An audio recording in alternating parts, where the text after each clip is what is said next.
अस्सलाम वालेकुम। ये प्रोसेस कॉस्टिंग का क्वेश्चन जो है ना, विदाउट लॉस, इसको समझते हैं, फिर नॉर्मल लॉस को समझते हैं, फिर अब नॉर्मल लॉस को ना। तो क्वेश्चन की हेडिंग को पढ़ते हैं।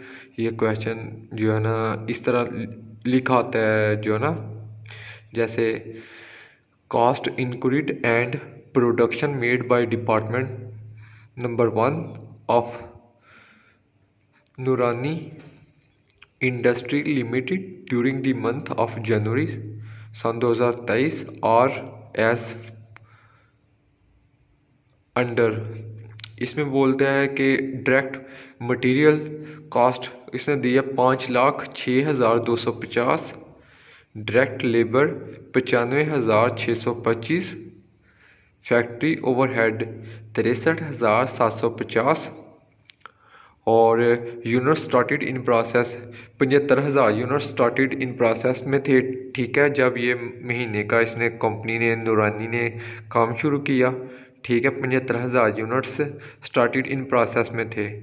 Units transfer to next department, आपको पता है जो कंप्लीट होते हैं वो ही ट्रांसफ़र करता है ना। तो 60,000 कंप्लीटेड थे, उसने ट्रांसफ़र किए। उसके बाद 15,000 को कहता है यूनिट स्टिल इन प्रोसेस 15,000। नीचे लिखता है कि यूनिट स्टिल इन प्रोसेस और 50% complete as to direct material and 25% converted में direct material and factory overhead आता है। कहता है कि जो 15,000 यूनिट स्टिल इन प्रोसेस में जिनके ऊपर काम अभी चल रहा है ना, वो 50% कम्प्लीट हुए हैं डायरेक्ट मटेरियल के और 25% कम्प्लीट हुए हैं डायरेक्ट लेबर और फैक्ट्री ओवरहेड के। रिक्वायर्ड कहता है cost of production report for the month. ठीक है, ये क्वेश्चन इसको सॉल्व करते हैं। एक दफ़ा फिर इसको मैं रीड करता हूँ। प्रोसेस कॉस्टिंग चैप्टर में से लिया गया है कॉस्ट अकाउंटिंग का ना, और विद आउट लॉस है, इसमें कोई लॉस नहीं है। ठीक है, cost included and production made by department number 1 of Noorani industry limited during the month of January सन 2023 और under direct material 5,06,250, direct labour 95,625, factory overhead 63,750। अब units started in process 75,000 units transferred to next department, 60,000 unit still in process, 15,000 unit still in process और 50% complete as to direct material, 25% converted. Required cost of production report for the month. जैसा कि इसको solve करने का सबसे ज़्यादा pattern खूबसूरत और जो एग्जामिनर और जो भी चेक करता है उसको पसंद आता है। पेज के मिड के अंदर ना जो भी इंडस्ट्री है ना उसका नाम लिखे। जैसे यहाँ पे नूरानी इंडस्ट्री लिमिटेड थी, डिपार्टमेंट नंबर 1 था, कॉस्ट ऑफ प्रोडक्शन रिपोर्ट जो हमने फाइंड करनी है for the month of January सन 2023। जैसा कि मैंने बोला है, इस जो कॉस्ट प्रोडक्शन रिपोर्ट के 4 सेक्शन होते हैं। पहला क्वांटिटी शेड्यूल, दूसरा cost charge to this department, number तीसरा cost accounted for as follows, number चौथा कंप्यूटेशन एक्सप्लेन। अभी क्वांटिटी शेड्यूल के अंदर यूनिट्स स्टार्टेड इन प्रोसेस जैसे थे 75,000 units, completed and transferred 60,000 units still in process 15,000, जिसमें से 50% मटेरियल और 25% कन्वर्टेड में डायरेक्ट मटेरियल और जो है ना FOH दोनों आ जाते हैं। और 60,000 प्लस 15,000 ये भी हो गया 75,000। पहला जो हमारा सेक्शन है वो हुआ कंप्लीट। और दूसरा cost charge to this department, एक में कीमत लिख लेते हैं जो उसने क्वेश्चन में दी है और पर यूनिट यहाँ पे फाइंड करके हमने लिखनी होती है।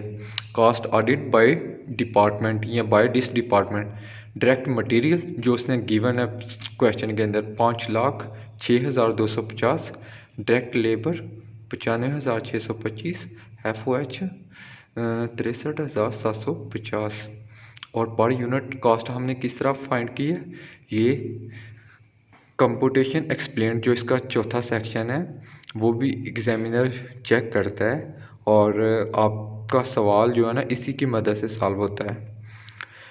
इक्विवेलेंट प्रोडक्शन यूनिट, इसमें क्या है, डायरेक्ट मटेरियल जैसा कि जो है ना 60,000 यूनिट्स कंप्लीट थे, 15,000 इन प्रोसेस में थे, 15,000 के डायरेक्ट मटेरियल था, 50% कंप्लीट ना, ठीक है। और जब 15,000 को 50% से मल्टीप्लाई किया तो ये बन गया 7,500 ना, और 60,000 प्लस 7,500 ये बन गया 67,500। और डायरेक्ट लेबर और FOH जैसा कि ये 25% थे कन्वर्टेड कास्ट, तो 60,000 प्लस 15,000 ज़रब 25%, ये बन गया, जब आप कैलकुलेटर की मदद से सॉल्व करेंगे ये बन गया 63,750। FOH का भी इसी तरह, तो यहाँ पे हमने लिख लिया पर यूनिट, जैसा कि यूनिट कास्ट आ गई, पर यूनिट कास्ट हम निकालने के लिए फिर डायरेक्ट मटेरियल की जो कीमत गिवन है क्वेश्चन के अंदर 5,06,250 डिवाइडेड बाय